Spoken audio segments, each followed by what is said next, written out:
Bienvenue Stop Invest, la chaîne des top d'investissement. Ici, on parle essentiellement d'entreprises de qualité. Pourquoi est-ce que je pense que Genuine Park ne représente plus une opportunité d'investissement en date d'aujourd'hui et que selon moi, selon mes analyses ici, donc quantitativement parlant, cette entreprise vaut aux alentours de 117 dollars l'action. Donc, comment est-ce que je suis arrivé à cette conclusion-là? C'est exactement ce que je vais vous montrer dans cette vidéo-ci. Je rappelle que ceci représente uniquement mon point de vue et non un conseil d'investissement. Et comme d'habitude, je me réserve le droit de me tromper. Donc, la première chose que je regarde généralement ici, comme je l'ai dit, c'est un dividende aristocrate, c'est une belle entreprise, d'accord? Notamment qui vend des pièces détachées. Donc, qui parle de pièces détachées ici, parle de maintenance et même en période difficile, si votre voiture se gâte, vous allez devoir vous arranger. Vous allez devoir l'arranger, d'accord? So, il y a une parenthèse qu'on doit prendre, mais on va en parler à la fin de la vidéo, de toutes les façons. Donc ici, nous voyons une entreprise ici qui a l'habitude d'augmenter ses revenus année après année. Donc nous avons des revenus croissants ici. C'est bien. Les analystes pensent à quoi en termes de revenus sur les années à venir? On parle à 22,31, donc 22 milliards 310 millions. D'accord? Donc je prends ici 22 milliards 310 millions en termes de revenus, 22,310, ok? Donc, en termes de croissance, ici, vous voyez qu'on, voilà, juste en termes d'information, hein, donc vous voyez qu'ensuite les 5 dernières années, nous avons à peu près aux alentours de 6% de croissance. 10 dernières années, nous avons à peu près 5% de croissance. Sur les 7 dernières années ici, nous avons à peu près aux alentours de 4% de croissance. Donc, on peut se dire en moyenne, on est dans les 5% par là, ok? So, après ça, qu'est-ce qu'on va regarder? Donc, on sait qu'il y a une certaine croissance, mais c'est à titre d'information. De toutes les façons, on a déjà pris, on a déjà pris ici l'estimation des analyses pour l'année prochaine, d'accord? Ou bien l'année en cours présentement, d'accord? So, en même temps, ici, pour l'année en cours, il faut dire ceci. Même si c'est une compagnie qui a une légère croissance, il faut généralement prendre en considération un prix qui n'implique pas la croissance. Donc, généralement, on doit vous la vendre en date d'aujourd'hui à un prix qui ne considère pas la croissance, ok? So, ou bien le potentiel de croissance. Donc, ici, en termes de free cash flow, qu'est-ce que je regarde ici? Je compare les free cash flow et les net income, ok? On va voir si ces deux parlent le même langage. Donc, free cash flow, net income ici, donc free cash flow, ok? On les met sur le même graphique, on ferme ça, et on les met là. Qu'est-ce qu'on observe? On observe ici que les free cash flow ont tendance à être plus élevés que les net income. C'est normal, c'est la distribution, mais vous remarquez ici que nous avons ici quelque chose en, voilà, pas que c'est en dents de scie, voilà, oui, c'est en zigzag, mais on se rend compte que dans le temps, les free cash flow sont plus élevés en moyenne, d'accord? Il y a des périodes où c'est moins élevé, mais vous pouvez constater ici que, voilà, 90% du temps, on a quand même quelque chose qui est plus élevé en moyenne. Donc, ça veut dire qu'ici, la véritable rentabilité de l'entreprise se trouve au niveau des free cash flow, ok? Alors, ici, quand je vais vérifier ici aux alentours sur le site qu'on appelle Ticker, j'ai vu que la moyenne est aux alentours de 5% ici. Donc, quand je prends les net income, la marge des net income ici, vu que sur Coifin, on n'a pas la marge des free cash flow, mais on a la marge des net income. C'est pas que vous ne pouvez pas avoir la marge des free cash flow, mais bon, il faut payer un premium pour ça, d'accord? So, parfois, ça vaut la peine de payer, mais bon, on va le faire ici aujourd'hui. Quelle est l'alternative? Donc, on prend la marge ici des net income déjà pour voir, d'accord? Vous constatez ici que pour la marge des net income, qu'est-ce qu'on observe? Voilà, je vais les mettre ici par trimestre. Donc, ça fait, on a ici en moyenne, non pas sur les 12 derniers mois, 4,60% ici. Actuellement, des free cash flow, enfin des net income plus élevés en date d'aujourd'hui. Donc, on est aux alentours de 5,44 pour 5,45%. Et vous voyez que ça correspond au free cash flow quand on les met sur le même graphique ici. D'accord? Donc, sur les 12 derniers mois, je les mets sur le même graphique. On ferme ça. On les met ici. Vous constatez qu'on est sur la même, ça parle la même chose ici, c'est le même langage ici. Donc, ça dit qu'on est aux alentours de 5%. Donc, je prendrai ici aux alentours de combien? Qu'est-ce que je dois prendre? Alors, je vais prendre ici 5%. OK. J'aurais préféré prendre 4,50% ici. C'est d'ailleurs ce que j'ai pris sur l'exemple que je vous ai montré tantôt ici. Ici, on avait du 4,5%.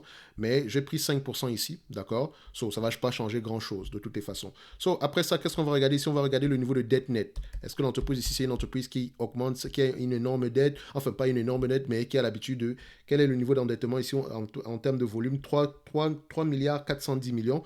Donc, vous pouvez également parfois regarder ici la dette nette sur EBITDA ici. Donc, dette nette sur EBITDA, vous allez vous rendre compte ici que c'est presque rien du tout. On peut repayer la dette nette ici avec les EBITDA. Et quand on regarde même avec les free cash flow, on peut repayer la dette ici en 3 ans. Parce que si on fait 5% fois 21 milliards, on est aux alentours de 1 milliard par là.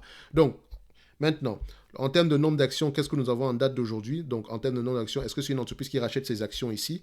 Alors, qu'est-ce qu'on observe? Oui, nous avons une entreprise qui rachète ses actions. On a 142 millions d'actions. On peut dire ici 143 millions. À ce niveau-ci, on a 141. C'est assez correct ici. Donc, je pense qu'on a tous les éléments nécessaires pour essayer de faire l'évaluation de cette compagnie ici. Donc, en date d'aujourd'hui, en termes de revenus, on a combien? 22,31. Donc, 22 1,31, les revenus attendus. 5% de marge bénéficiaire sur ces revenus-là, ça fait combien? Ça donne ici 1 milliard 115 millions. On va mettre 116, d'accord? 1 milliard 116, d'accord? Ici, 1 milliard 116. OK. Donc, à 20 fois les bénéfices, on sera à 133 dollars l'action. À 22 fois les bénéfices, 149 dollars l'action, ou bien 150. À 25 fois les bénéfices, 177 dollars l'action. Je serai plutôt au niveau de 134 dollars l'action. OK. Donc, en date d'aujourd'hui, on a une entreprise qui vaut aux alentours 173 dollars l'action. Donc, je ne pense pas qu'on ait une opportunité d'investissement en date d'aujourd'hui. Et ça ne prend pas en considération la croissance. Donc, idéalement, même, je dirais que l'entreprise est correctement évaluée sans plus. OK. Donc, si on vous distribue ici la totalité des 1 milliard 115 millions ici par rapport à la capitalisation boursière actuelle qui est de 24 milliards 490 millions, nous avons ici un rendement de 4,55%. Donc, ça veut dire qu'on est déjà à un niveau assez élevé. Admettons même qu'on ait une croissance à long terme ici de 1,5% sur les 5 prochaines années en moyenne. Ça revient ici multiplié par 1,28, donc on est aux alentours de 5-6%. Donc, ce qui me permet de dire ici qu'on est à un niveau assez élevé. Est-ce que le dividende ici, il est safe? Oui, on a 2% ici alors qu'on a une possibilité de donner à peu près 4,5% de rendement en date d'aujourd'hui si on vous donne la totalité des free cash flow. Donc, le dividende ici, il est safe. Donc, je pense qu'en date d'aujourd'hui, cette compagnie-ci ne représente pas une opportunité d'investissement, mais ça reste une très belle entreprise à avoir en portefeuille. Et ça me permet de parler d'une chose. Ici, on vend des pièces détachées. On s'entend que la voiture électrique et la voiture à essence ici, il y a une différence en termes de pièces détachées. La maintenance est moins élevée, elle coûte moins cher avec la voiture électrique. Il y a moins de pièces détachées. C'est-à-dire qu'en période, imaginez qu'on va dans un monde, on est dans tout électrique, en tout cas en Amérique du Nord par là, parce que nous en Afrique, ça ne sera pas le cas, pas avant demain, ou bien en Amérique latine. Alors, qu'est-ce qui va se passer? Ce genre d'entreprise ici, comment est-ce qu'elle va se protéger à long terme?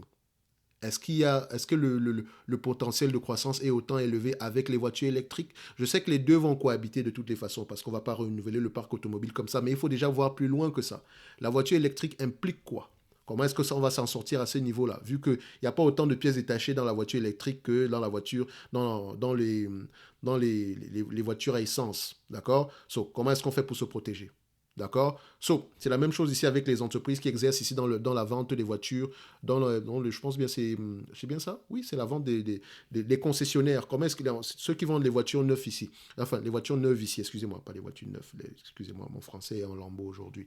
Donc, comment est-ce qu'ils vont faire par rapport aux voitures électriques? Surtout que le modèle généralement de Tesla ici, c'est le modèle, ils sont verticalement intégrés, donc de l'usine directement vers le client.